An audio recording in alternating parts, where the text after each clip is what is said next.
Bueno, bienvenidos y bienvenidas a una charla que va a ser muy importante para nosotros en cuanto yo esté convencido de que tenemos a los dos invitados con nosotros, porque no me convencen los invitados conmigo. Jornadas profesionales que son también... We're going to switch to English right away. I'm going to welcome Eduardo Jordà on the other.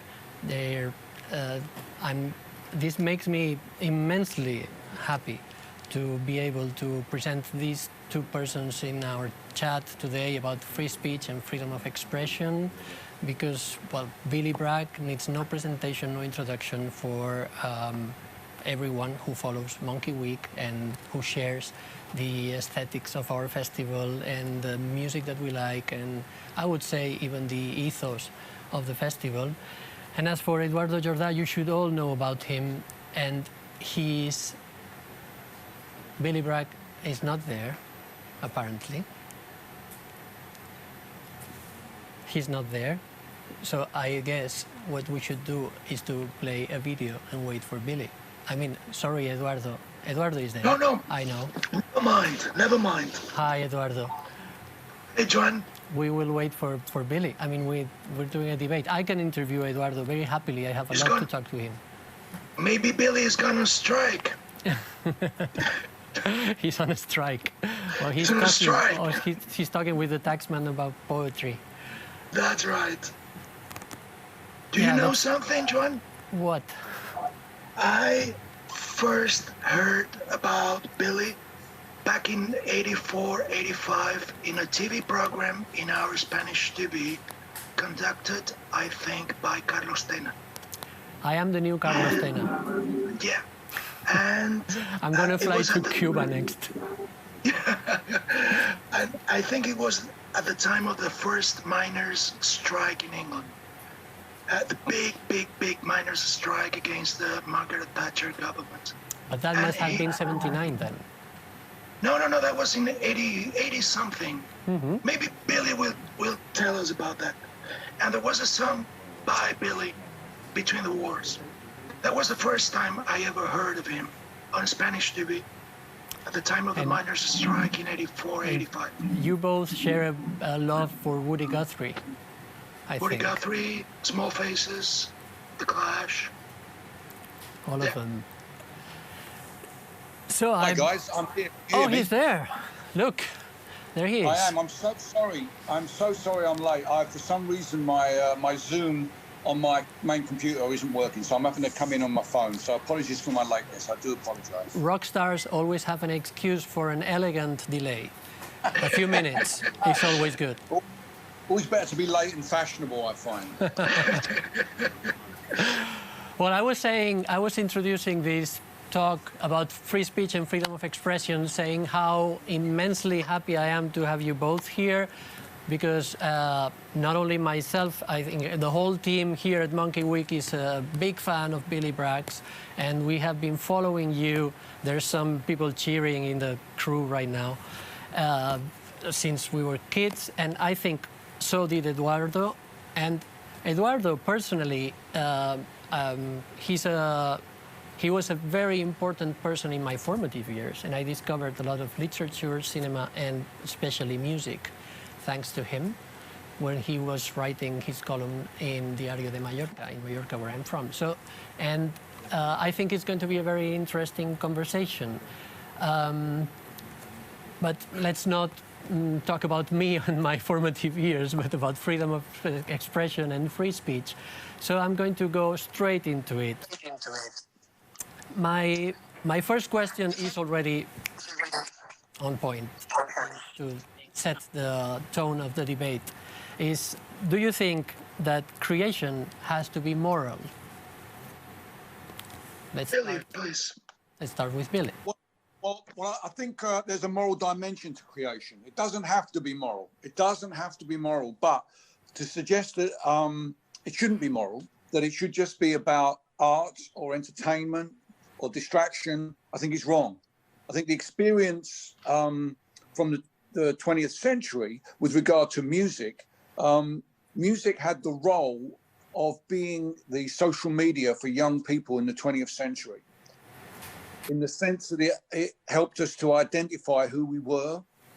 It helped us to get a different perspective on the world. And because it was the only medium that we had that was available to us as young people, it had to reflect everything that young people experienced. So it had to reflect, yes, it had to be about love and relationship and girls and boys, but it also had to be about the challenges that you face in the world and the difficult issues around identity, around race, around belonging. And as it developed from the 50s to the 60s to the 70s, it began to take on that seriousness, that sensibility that it could be a vehicle for not just commentary, but for change. I mean, we now know it's been proven enough times that music cannot change the world, that it has no agency, but it is capable of inspiring people to try and change the world. And I think that's the role of the artist, is to offer people a different perspective. And so within that, the argument that the perspective you offer should be a moral perspective, that's part of it. It's not the only aspect of it. It's not the only definition of it, but it clearly has a role to play in the way that music connects with people. I absolutely agree, Billy. And I think, by the way, the first time I heard you, I heard the moral voice in your songs. Because the word moral is a dangerous word, because we tend to think moral as a religious or political issue, which is not, in fact. Moral is consciousnness. Yeah. If you write a moral song, Elvis was moral in a way, because he was speaking out for youth, for pleasure. That was a moral issue. I mean, it's not about sin or church going, but I mean, it's about the consciousness of the world in which you live. In that sense, you are a moral singer. Elvis was a moral singer. The Beatles or the Small Faces were moral creators. But the thing is that they were moral in the sense, I think, that they were offering a manifestation of the moral ideas of a new generation. Of course, that was a new moral. Well, that challenges the status quo. So although the other aspect of moral, the word moral, we often think of as meaning having the values of the status quo. The morality is somehow owned by the church or by the state or by the older generation, whereas pop music has always challenged that idea by introducing new ideas that each generation rises and falls by the perceptions of the generation that come after it, you know. And I think that's very important, because it allows our culture to regenerate itself, and art that doesn't regenerate is, you know, becomes nostalgia or dead, or it's dead. Indeed. Yeah. Okay. Yeah. I absolutely agree. But I think in a sense, when you are offering a new moral issue through or via the songs you are creating, you are making people conscious of the way they live and the circumstances in which they have been raised or obliged to work, etc.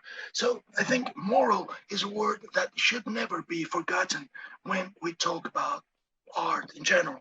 I mean, certainly in politics, when we're talking about politics. Yeah, of course. And I think one of the consequences, one of the worst consequences of the 60s revolution was that the word moral was considered out-fashioned. Mm-hmm. Yeah. You couldn't use the word moral anymore because it was old, it was freaky, it was obnoxious. And I think that was an error, because we should should stand for not a new morality in the sense of the things we were talking about just a second ago, not new morality in the sense of a churchgoer, sinful person or something like that. No.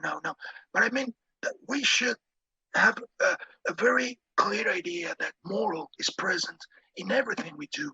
Yeah, but in the sense that one's morals come from the values that an individual has, and that in that you know, I think your values are shaped by your environment, by your experience. So the attempt to impose moral values onto someone is similar to the attempt to impose patriotism on someone.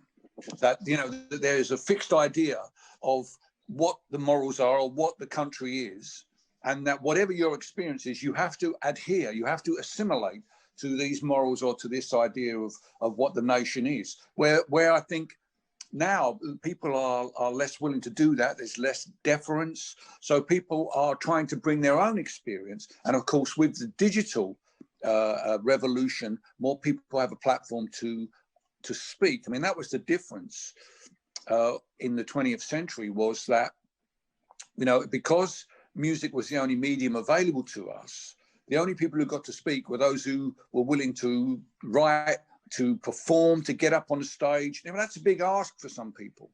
You know, women having to work in the music industry in a sexist environment, people of color having to work in a racist environment. Whereas now we have a situation where digital platforms allow more people to speak. But the question then becomes, is how do we draw those ideas together? Because the great thing about music was, because it was a communal experience, it had in its performance, it offered a sense of solidarity that it's very hard to find in the on the internet. You know, when you go to a concert, and the person on stage is singing a song that means a huge amount to you, that you've invested in some deep emotional feeling, and 1,000 other people are singing it, then you draw some solidarity for that. You feel you're not alone. That doesn't have to be a political song, Eduardo. You know, it could be any song. You know, Adele can do this as much as I can do this. But that solidarity that you get from culture, that solidarity you get from that communal experience, it's hard to find that on the internet. It's kind of lost out there in the cacophony of voices. So I think, although music is no longer at the vanguard of youth culture in the way it was, the need that people have for a form of communion, I think, a form of communion is still there. And I think once this pandemic ends, people are going to go to gigs in droves, to gigs, to art, to theatre, to any kind of communal experience, because they need to stand in the dark and feel that sense of solidarity that you get from the emotions that are brought up by great art, great music, great theatre. And now that we're talking about solidarity, just to introduce the subject we're talking about here, cancel culture. I absolutely agree with you in everything you've said. And I read an article you wrote in the Guardian, I think about 2 or 3 years ago, talking about cancel culture. You know, I think you admire George Orwell. I do, very much. I know that we share that admiration. We both share that admiration. But I was always thinking, what would George Orwell think about cancel culture?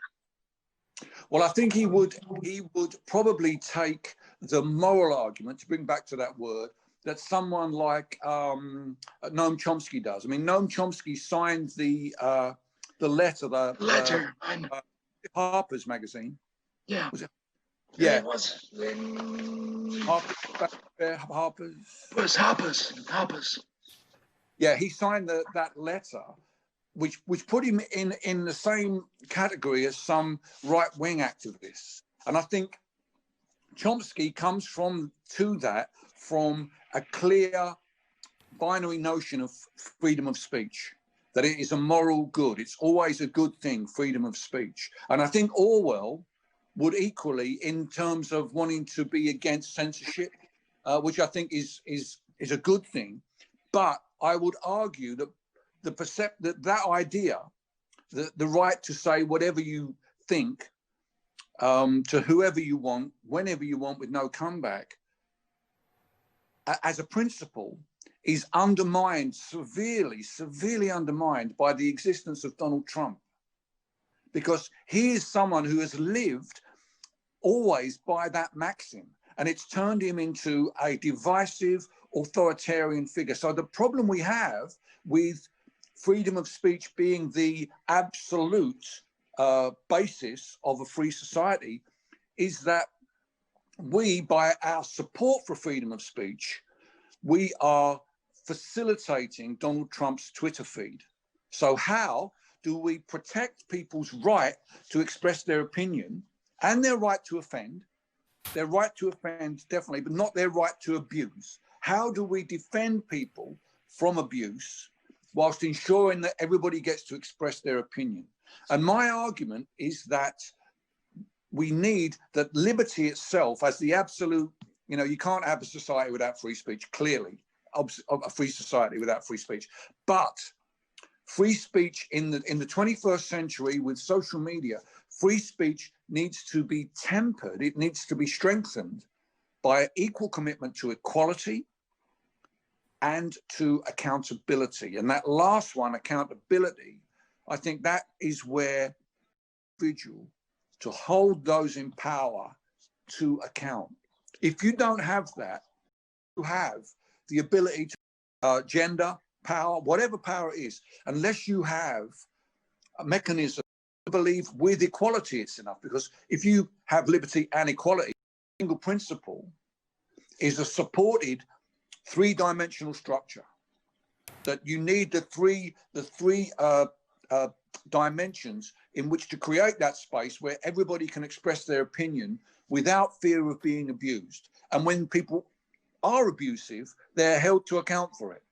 When people do tell a lie, that lie is exposed and there are consequences for lying. Without those, I mean, you know, the world has moved on since Orwell's time, and I think, much as I admire him, since Chomsky's time as well. And while I respect their absolute commitment to free speech, I fear that you know, they were the world we live in now, where authoritarian figures can take control in a democracy, where democracy itself isn't enough, because we now have a democracy that's not really accountable anymore, where the majority of people in America vote against Trump, and yet he still wins. So even democracy itself is under threat because we no longer value accountability as being the bottom line that underpins our liberty. So that's my argument. Not that I'm against free speech. I'm not against free speech. I know. I don't believe it. I don't believe it solves the problems that we face today. And what do you consider accountability in a very, because accountability is a very wide concept. For example, I think every person that slanders, abuses, humiliates, or creates a hateful speech should be accountable. But in which terms? Legal?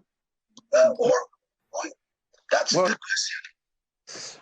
I don't know if you have this distinction in Spanish, but in English, we have two different words that touch on the same idea. And these two different words are responsibility and accountability. No, we don't have the distinction. It's an interesting thing. I found that in the translations of my book. In English, responsibility is the individual policing themselves. We say in English that you take responsibility, that it's yours and you take it. But accountability is distinct in that we say in English, you hold someone to account. So the implication is that a person is making you maintain the veracity, the moral level that you should. So this is a really important distinction, that allowing someone to police their own behavior is not enough. Responsibility alone is not enough. Accountability. Now, how do we get that? Well, it works on a lot of different levels, Eduardo. The obvious one is the law. You know, That's very important. The law made by consent. But outside of that, where are the institutions that can hold others to account? Well, the obvious one would be in labor unions. You know, the labor unions were founded in the 19th and early 20th century in order to hold capitalism to account. And that's absolutely crucial. And in my country and in the United States of America, the ability of workers to hold the employer to account in the workplace has been absolutely destroyed. Demolished. Yeah. And now we live in a situation where, you know, people's wages are aren't rising with inflation, a situation where many are employed in what we call precarious jobs, where they have no health care, they have no rights. Yeah. So that's, and then moving on, if you look at the most dynamic political movements of the 21st century, Black Lives Matter, Me Too, Extinction Rebellion. Do you know of those? Extinction Rebellion? No. They're climate change. A green movement that takes to the street to stop the traffic in order to make a point about the environment. But the point of these things, they're clearly three disparate groups, but what unites them is they are all accountability movements. They're all accountability movements. So in that level, that you have both the political, the social level, but there's also a personal level to this, Eduardo. When you're talking to a stranger on social media that you've never met before, you know, they may have an anonymous name, you need to bring liberty and equality and accountability to that discourse as well. You need to ask yourself, this person who I'm talking to, is he respecting my right to speak? Is he respecting equality? And when I make a point to him, does he respond to that point, or does he move off to something else? Is he accountable? If not, then I'm not going to debate with him. I'm not going to waste my time going through this. So the argument about liberty, equality, accountability works both on the maximum level with regard to how we deal with international corporations, how we hold them to account, how we hold our politicians to account, but also on a micro level in our social media discourse, where we desperately need a distinction between offence and abuse. So the right to offend is protected, but the freedom of speech does not give you the freedom to abuse people. Now, maybe people might think, where does that lie? Personally, I think for me, it lies in the distinction between me making an offensive point to you and then me making an offensive point about you. It's when it becomes personal. When the disagreement becomes personal and I'm attacking you, I believe that is abuse. I believe that leads to bullying. Whereas if we're having an argument and I'm saying offensive things, but then it's not personal, then I believe that is protected.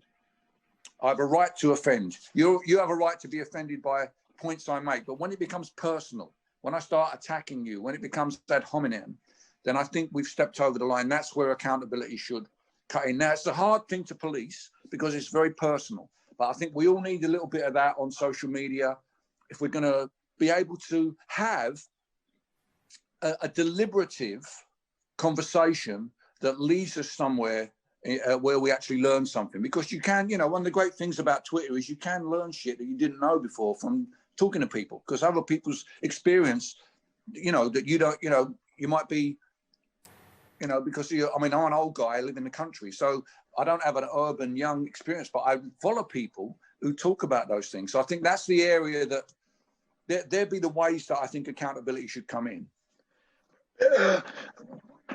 According to what you say, I think the accountability concept you have is the legal concept we have so far. I mean, if you abuse somebody, if you feel you have been abused by some person through the social media, via the internet, you can go to the court and lodge a complaint against that person. But does it? He has abused me. Well, I think that's the difference that we should take into account. The difference from the offense to the idea of abuse, which is absolutely different. Yeah, but that's you know, that kind of shit happens a lot online and goes by. You know, people get piled on, get dogpiled, where they're, you know, so many people are attacking them at the same time. It's, you know, it is a form of bullying. And of course it is, but it goes both. Never comfortable when I see that. But no. In the end, I think we have to look at the atmosphere created by the authoritarianism of Donald Trump and Boris Johnson and such people who have always lived their lives without responsibility. You know, freedom itself is not always a good thing. There are some kinds of freedom that are dangerous. And the most dangerous type of freedom is impunity. Of course. When someone like Trump can act with impunity, he can say, you know, you could just go in there and touch their pussy and they let you do it. You know, that's a very dangerous environment that he creates them for people who want to act like that. They are legitimized. So the idea of bringing in accountability is a benefit for all of society. You know, it's a benefit because what we're trying to create is a set of parameters in which we can have a deliberative discussion, right? Because in the old days, I hate to say, I must sound like an old geezer to everyone, but in the 20th century, we had ideology, you know, and everybody who involved in political discussion had their personal ideology, and we used that as a framework with which to discuss with each other, in which we all kind of knew what the framework was. We knew what we meant when we talked about socialism. We knew what we meant when we talked about fascism, about capitalism. That the death of ideology has shattered that. So there are no longer any parameters. And I would offer liberty, equality, accountability as the fundamental parameters that allow us to have that deliberative discussion that allows us to learn from one another, you know, and you never learn from anything unless you're able to see another person's perspective. And if that person is upset and angry and shouting, it's impossible for you to really understand. You know, it's easy to look at the Trump voters and the things they say. I mean, Jesus, the things they say, it's easy to go away and assume they're just voting for Trump out of spite. But personally, I don't think that's true.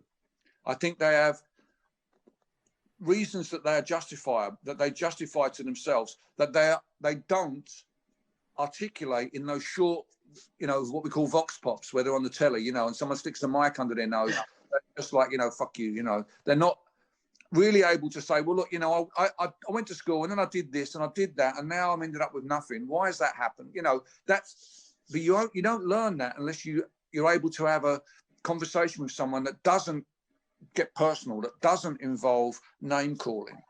And when you've got a president who calls people names and who's doing it all the time. Yeah. I mean, it's that lack of accountability. I mean, now it's manifest now in the election, you know, what he's doing with the election. It's just, it's important, you know. Bullshit. Yeah, I know. But on the other hand, I think there's another issue we should take into account, is that you are absolutely right mentioning that there is an authoritarian right. Boris Johnson, Donald Trump, the Hungarian Prime Minister, the Polish Prime Minister. That's undeniable. But on the other hand, I think there is also an authoritarian left, which I'd like to talk with you about, because not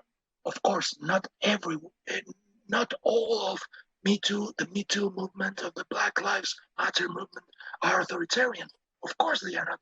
But some people tend to think that their right to abuse or defend themselves from abuse allows them to do anything they want to do. And I think this is also dangerous. Yeah, I agree. And I would argue that the notion of the three dimensions of freedom is neither a left or a right-wing argument. Okay, that's it's an argument to create a space in which left and right can talk to each other. It goes both ways. Yeah. Yeah, it has to go both ways, because how else can it be freedom if it's not applied in all directions? And that's one of my arguments with cancel culture. Cancel culture is almost exclusively applied to right-wingers. It is never applied to people on the left. You know, I'm sure you're aware in Spain, the current problems with Jeremy Corbyn and the Labour Party. And yeah, we are. Yeah, over the issue of anti-Semitism. I mean, anti-Semitism in the Labour Party definitely exists. There is a real problem with it, and it must be eradicated. But Corbyn is currently suspended from the Parliament Labour Party because he drew attention to the fact that the public perception of anti-Semitism in the Labour Party is much larger than the actual incidence of it, based on polls that people were asked with the actual numbers that have been found. He made that point. It's, you know, it's an arguable point, but it's a point that he made. And for that, he's been banned from the Parliamentary Labour Party. Now, the question is that not a clear example of cancel culture? Of course it is. And why then is the Rupert Murdoch newspapers not jumping up to defend him? Because ultimately, you know, I would prefer Jeremy Corbyn hadn't said those things he said after the report. I would prefer he didn't do that. I think he's wrong to say that. But the point I'm making is not about Corbyn or about anti-Semitism. It's about how cancel culture is used by the status quo, by the right wing rather, to police the limits of social change, always to defend the status quo position every time. And that's part of my problem with this debate. You know, over the years, the establishment, the reactionary right, have used these terms like political correctness, virtue signaling, cancel culture to distract from the arguments that people are making and the claims that people are making to be heard. And they're all used as a way of shutting people down. Now, I'm all in favor. Let me tell you this. I'm 100% in favor of no tolerance for racism in politics, whether it's anti-Semitism, you know, Islamophobia, whatever it is. Whatever it is, I'm 100%. But at the moment, it's only being applied to one party. It's not, you know, Jeremy Corbyn has failed to deal with anti-Semitism in the Labour Party quickly and effectively. He didn't do that while he was leader, and that's wrong. And he's right to be criticised for that. But Boris Johnson actually called Islamic women, he said that they look like letterboxes. Yeah, I know. I heard that. He called people of colour pickaninnies, which is an old racist term from the American South. I mean, he's actually made racist statements. Nobody is calling for him to be thrown out of the Conservative Party, you know? And this is the problem with the notion of cancel culture. It is only applied, if it was applied across the board, I'm totally in favour of it, you know? I don't think people should lose their jobs for what they say, but, you know, almost all of us have a work contract that says that we have to make sure that we don't do anything that reflects badly on our workplace. That's an issue for industrial relations. That's an issue for trade unions to deal with. That you shouldn't have those kind of laws, you know. So consequently, I find cancel culture to be a distraction at best and pernicious at worst when it's applied in the worst way. But I think there is, especially in America, I think cancel culture goes in the other way, especially at colleges and universities, because there's a kind of revolution from students against professors, and I think it's the old revolution, the young against the old, etc. Every 20 years, every 30 years, you have the same revolution going on and on again. But the problem is you can dismiss a professor, a writer, because he has said something that sounds abusing or humiliating, according to one person that feels that this statement or this opinion has how you say that, has offended him or her, and this is what I consider also interestingly, dangerous. the thing that got Jeremy Corbyn into trouble was not saying something anti-Semitic, but saying something that offended elements of the Jewish community, which was that the actual reality of anti-Semitism in the Labour Party is less than the actual perception of it. And that's not an anti-Semitic statement, but it did offend some people. And as a consequence that he offended people, he lost the whip of the Labour Party. So again, you know, people are entitled, people who are offended, who are racially, who feel that they've been the victim of a racial situation, they have a right to say that. They have a right to, the victim has a right to call out people. Now, whether or not it's racist or not, that's to be decided.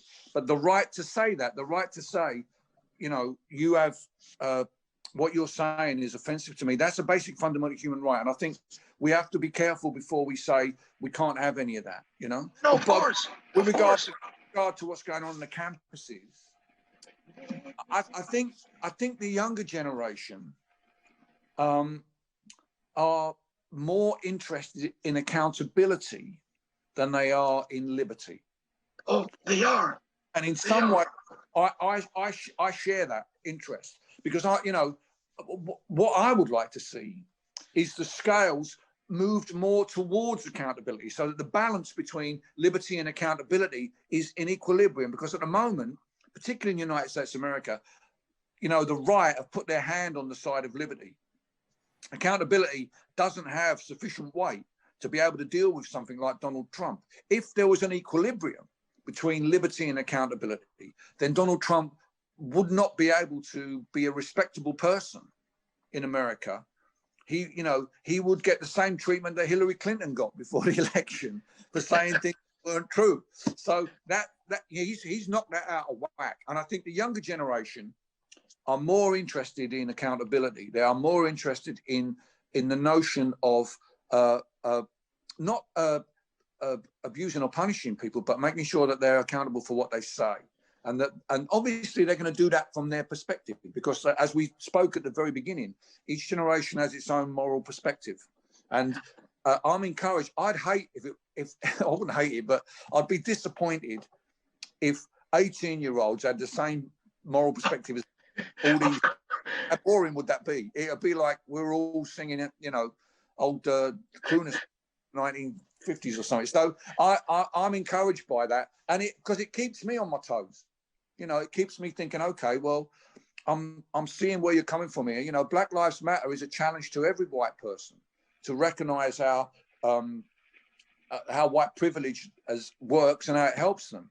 And I think that, there's nothing wrong with that. There's nothing wrong if that argument doesn't trouble you and doesn't make you feel you've got to reset your perspectives, you're not understanding it properly. So there is an element of the older generation are required to recognize that the world doesn't stand still, that the world changes. And, imagine in our lifetimes, Eduardo, the change that the internet has brought.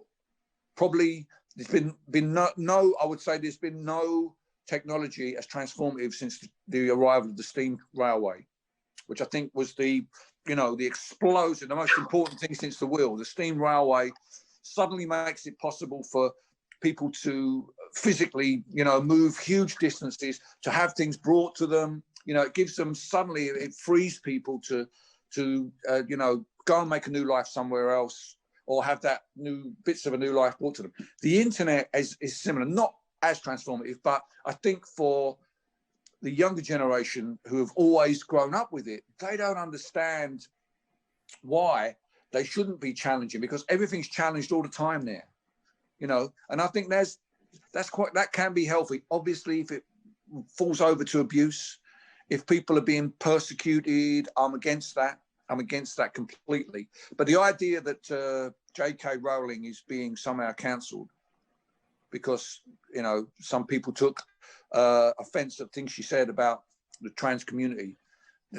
It's not happening. It's really not happening. You know, I think this is dangerous because you've mentioned something that I think it's interesting, very, very interesting, that young people nowadays tend to sustain accountability instead of liberty. Liberty is a notion that is vanishing in a certain way from the right-wing perspective, from Donald Trump, and on the other hand, from certain left-wing perspective, because everyone is obsessed by accountability, and I understand that it's necessary. We need accountability, of course, but you mentioned the equilibrium, the idea of equilibrium. If you have a society that stands for accountability without liberty, we lose the fundamentals of our of course, society. Yeah, of course. And the other way around is also true. That's if why there is no accountability, that's why I talk equilibrium. But I think the common problem in modern society is that globalization has robbed the individual of agency in their own life. There are no longer institutions like unions that give the individual a sense of some kind of control over their lives, you know. Not even communities, not even the notion of community, the small community. Yeah. Fundamentally, I think people want security. Yeah. Security of job, security of home, security of health, obviously security of property as well. That's part of it as well. But the nature of globalization and deindustrialization, deunionization, it's left people with a sense that they no longer have control over their lives, which in some ways explains why the Brexit campaign was so successful, because their slogan was "Take back control." Voted for Brexit, and many people voted for Brexit who didn't vote in the general election, and I think that impulse came from the fact that that one vote had one clear outcome. They could press that button and get something that was promised there, so they had some agency. And having not been offered by politicians the change that they wanted, you know, and I say this as, you know, Blair didn't offer that fundamental change to globalization, and sadly, nor did Hillary Clinton. Hillary Clinton was not the change candidate, and I think people want change. And Brexit and Trump suggests that if people are not offered genuine change that affects their lives, they will willingly vote for chaos. And they'll vote for that because they will see an opportunity to create chaos. Having had chaos in their own lives, they'll see a chance to create chaos in the lives of those people in Washington, D.C., or those people in Westminster. They'll vote in a kind of like, you know, see how you like it, mate, and not really think through the consequences fully. So, you know, and I don't like it. I don't like that way of thinking, but I reflect that as it's a failure of mainstream politics to offer genuine change, then I grudgingly respect that impulse. You know, I wish they'd thought more about Brexit, because it will be a disaster for us. But, you know, it's hard to argue with those people whose lives have been and communities have been torn apart by globalization, to not have that sort of, when given a choice, more or less, you know, more globalization or less globalization, for them to go for less globalization. They think. Conversely, it's going to mean it's actually going to be more of what they didn't like, but that's not how it was portrayed, I'm afraid. Really? Do you think there is a way back in terms of globalization?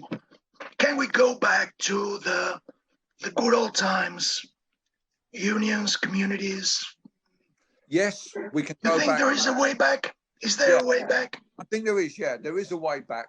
The way back is to bring unions back into the workplace, to... But there are no... We have we have no factories. We have no. I mean, where should unions go back to? Well, There's there's plenty of places where people are organized. You know, Amazon. Why are the unions not in Amazon? oh, of course. Right? And then the other aspect of it is that we pass a law that says you have to pay taxes in the place where you make the profits. That profits are nationalized. Trade is globalized, but profits and taxes are nationalized. That is absolute fundamental aspect of returning to a more. I mean, in some ways, it's kind of like the classic liberal idea, because liberalism was based on trade of goods between nations, whereas neoliberalism is based on no national jurisdictions, and trade in information as much as trade in goods. So that's the problem. Things have moved on in terms of, I mean, the trouble socialism has always had with capitalism is like quicksilver. It just moves so fast. It's always ahead. Socialism takes the time to catch up. And globalization has totally blindsided social justice, never mind socialism, but social justice per se. And it really needs rethinking, it really needs rebalancing. I love the idea of capitalism as quicksilver. I would also talk about a virus, because it's a virus. It is. It finds a gate through which it can capitalize everything. I mean, our lives, our information, our songs, our Facebook pages, everything is a. But in a way, I defend capitalism because it has given. I think that is unobjectable. I think it has risen the levels of prosperity in all regions of the world. Not everywhere, but in Europe, USA, Latin America, some countries in Asia. In this sense, I think capitalism has good things. Rock and roll, Billy, rock and roll was not possible in the Soviet Union. I agree. There was no Woody Guthrie in Russia. The fundamental problem of capitalism is that it is like fire. Yeah. If you tend it, it will give you heat and light. But if you leave it to its own devices, it will consume everything in its path. And that's the danger. That is the danger. Those people, the neoliberals, who are always pushing for us to leave it to do what it does, that the idea that the market has all of the answers is, the greatest trick the devil ever pulled across was to make people believe he didn't exist. And that's what they're doing with, and sadly, I mean, globalization is the replacement of democracy with the market. And where is the accountability in the market? There is none. Value only comes from cost. Value only comes from price. Value doesn't come from a moral place. It doesn't come from an idea of equality. So in that situation, when you see someone, a politician like Tony Blair talking about globalization and saying there's no alternative to globalization, he's saying really there's no alternative to letting the market decide how to redistribute wealth in society. I don't accept that. I really do not accept that. And I think fundamentally that's where the accountability bit comes back in again, in how we manage to hold corporations to account. As customers, we have power. We have power as customers. In this country, they a couple of years ago they cut the money that was given to people to get cheap houses, get a cheap mortgage. And as a result of that, consumer spending started to nosedive. And the lesson from that is that it's not the entrepreneur that makes growth, it's the consumer that makes growth. And if people have not got money to spend, then the opportunity for growth, for GDP to rise, is stymied. So you need to pay people proper money. I don't know if you know the the cliche about Henry Ford. He paid his workers good wages because he wanted them to buy his car. If they didn't have enough money, they wouldn't be able to buy his car. And everyone that bought his car was like an advert for him.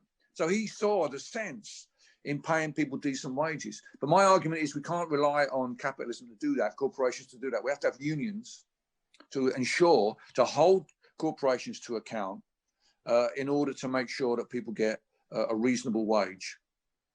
So you are, in a sense, I think you are an Orwellian social democrat. Yeah, you could. You know, in the wide sense of the word. In a post-ideological world that we live in, I kind of define myself more now as a progressive.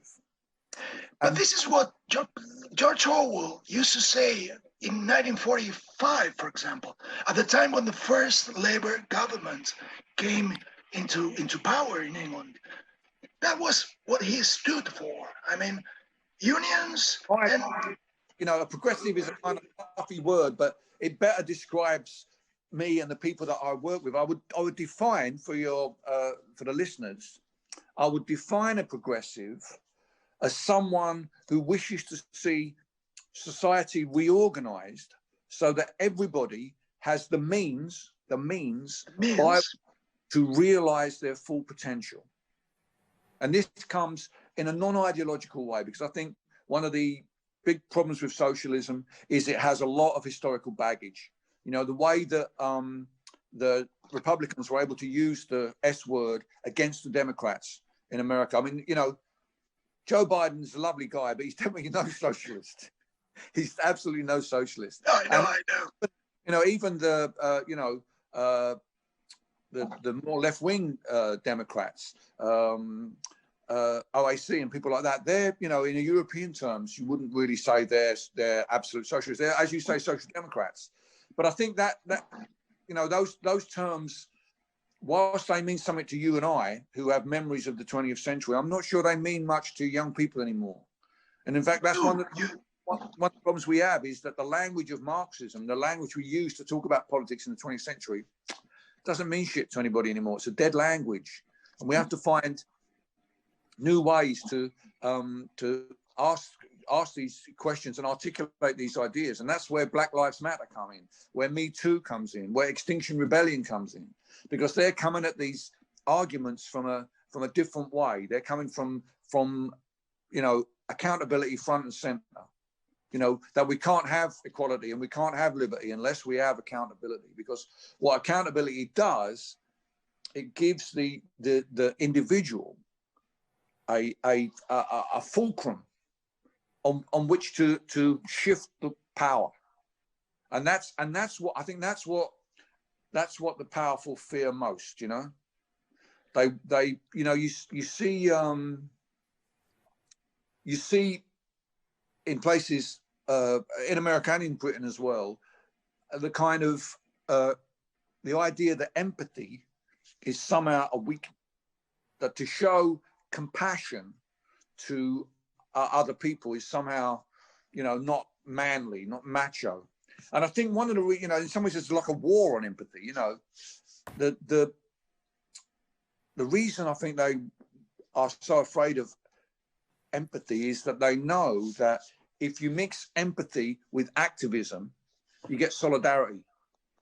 You know, and if people are going to act in solidarity with one another, if races are going to act in solidarity, if genders are going to act in solidarity, if communities are going to act in solidarity, then we really can see some genuine change outside of the realm of mainstream politics. And I think that they're worried about losing control. So that's why I think that, you know, the idea of empathy is frowned upon, and it troubles me, because I work in an industry where empathy is the actual currency of what we do. Everything we do, you know, the great thing about music, it'll make you feel for someone that you've never met, you know, a connection with someone that you yourself has never experienced that. You can experience that. I mean, you do the same in your poetry. I read your poetry that Elena kindly sent me over, and it's incredibly powerful stuff there. I particularly loved the poetry about the two ravens. Oh, beautiful, man. I wrote that in Ireland. I wrote that in Ireland. I got that from it. Very, very. Obviously, I love the one about Woody as well, but the one about the two ravens was very. I found that magic had a sort of magic to it, and an empathy to it that is at the core of what we do and what our trade is. So those of us who are in the empathy business, if you like, we need to push that idea. We need to make sure that that's in there, because that's the root to understanding. That's the route to social change, is beginning a sense of empathy. And unfortunately, so much of the politics is about the opposite of empathy, which is division. We've got to get in there. If socialism isn't about empathy, I don't know what it's about. I like this sentence. Eduardo, sorry to step in, Eduardo, Billy. We are like 6-7 minutes left from the ending of this chat, and our next interview is with two very popular comedians in Spain, and I didn't want to say goodbye to you and to leave this conversation that I have been following without interrupting, because I both. But I wanted to pick your brains about how does all this we've been talking about, accountability and liberty and free speech, to comedy, because we've been talking about politics and very serious matters. And well, I think some of the best comedy, I think, is edgy. It does offend, but I think where it for me, where comedy lets itself down is where its offensiveness is involved, is aimed at a minority. It's what we call punching down to people who are lower part of society. Great comedy punches up. It comforts the afflicted and afflicts the comfortable. And I think that's the kind of comedy that appeals to the majority of people. You have to be very careful when you're if you're going to tread that line. If your comedy is going to exist on that line of offense, you have to be very careful that you don't legitimize racism. You don't legitimize sexism. You've got to make sure all the time that while you may be, your comedy may be about ridiculous aspects of both those things, you may be making, sort of observations about the strange situation we're in, that you're not, in doing that you're not punching down. So that would be, and again, it's my perspective of it. I'm not saying this should be the law, but that's how I see it. Eduardo, what do you think? Oh, I think comedy, when the word comedy is mentioned, I think of the life of Brian. Is Brian's life, or is it? Life of Brian. Life of Brian. Nowadays, I think it would be impossible to make Life of Brian's. Jewish people would protest, Christians, Muslims, everybody would protest because they should find it offensive. But in a sense, there's nothing, absolutely nothing offensive in the Life of Brian, because there are no abuses against religions or cultures or races. I have to say that has not been trodden. The line that Billy mentioned just a few seconds ago was not trodden. The problem is when you tread down that line and you insult or you abuse people because of their sex or their race or their ideas. But comedy is one of the greatest creations of humanity. What would life be without comedy? Yeah, I have to say about the Life of Brian that it was offensive, and it wasn't accepted by the big. We are watch the Life of Brian and to enjoy it is because George Harrison paid for it.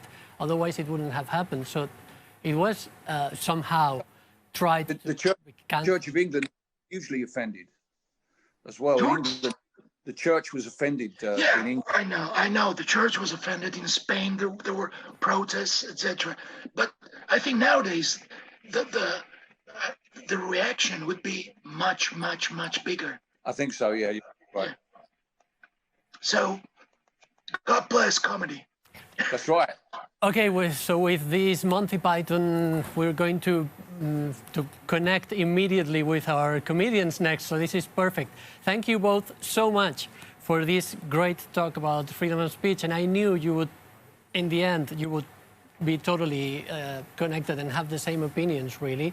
We agree. We agree in the main ideas. We absolutely agree, which I'm really honored. So, And me too. Thanks a lot. It's been great talking to you, Eduardo. Thank you very much. Thank you. Thank you very, very much, Billy, Eduardo. It's been a huge pleasure. And best regards to Monkey Week. Okay. Thanks, Billy. Best Monkey Week too. Bye-bye. Bye-bye. Bye. Bye.